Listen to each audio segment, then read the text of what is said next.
سیدنا حضرت انس رضی اللہ تعالیٰ عنہ سے روایت ہے کہ ایک مرتبہ پیارے آقا صلی اللہ علیہ وسلم کسی راستے سے گزرے، ہم بھی ساتھ تھے۔ راستے میں ایک جگہ آپ علیہ السلام نے ایک اونچی عمارت دیکھی۔ آپ علیہ السلام نے پوچھا یہ کیا ہے؟ صحابہ کرام نے عرض کیا یہ فلاں صحابی نے بنائی ہے۔ تو پیارے آقا صلی اللہ علیہ وسلم کو یہ بات ناگوار گزری، مگر آپ نے اس کا اظہار نہ فرمایا۔ بعد میں جب وہ صحابی حاضر خدمت ہوئے، پیارے آقا صلی اللہ علیہ وسلم سے اس نے سلام عرض کیا تو آقا علیہ السلام نے ان سے رخ انور پھیر لیا۔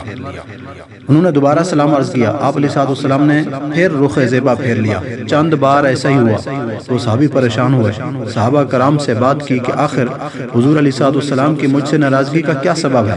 صحابہ کرام نے سب معاملہ بتا دیا کہ پیارے آقا صلی اللہ علیہ وسلم تمہارے گھر کے قریب سے گزرے تھے، تمہاری بلند عمارت دیکھی تھی، شاید ناراضگی کا یہی سبب ہوگا۔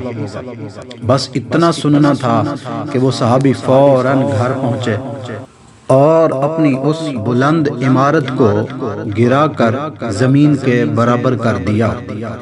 پھر پیارے آقا صلی اللہ علیہ وسلم کا وہاں سے گزر ہوا تو آپ کو وہ عمارت نظر نہ آئی۔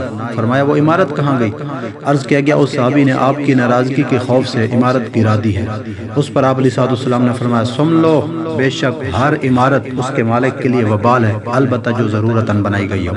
مفسر قرآن حکیم الامت مفتی احمد یار خنیمی رحمۃ اللہ تعالیٰ علیہ فرماتے ہیں حدیث پاک کے اندر لفظ وبال سے مراد یہ ہے کہ ہر وہ عمارت جو بلا ضرورت صرف فخر اور تکبر کے لیے بنائی جائے یہ ناجائز ہے، لیکن اگر دنیاوی ضرورت ہو، مثلا رہنے کے لیے، کاروبار کرنے کے لیے عمارت بنائی جائے تو یہ جائز ہے، اور دینی ضرورت مثلا مسجد ہے، مدرسہ ہے، اس کے لیے عمارت بنانا تو ثواب کا کام ہے۔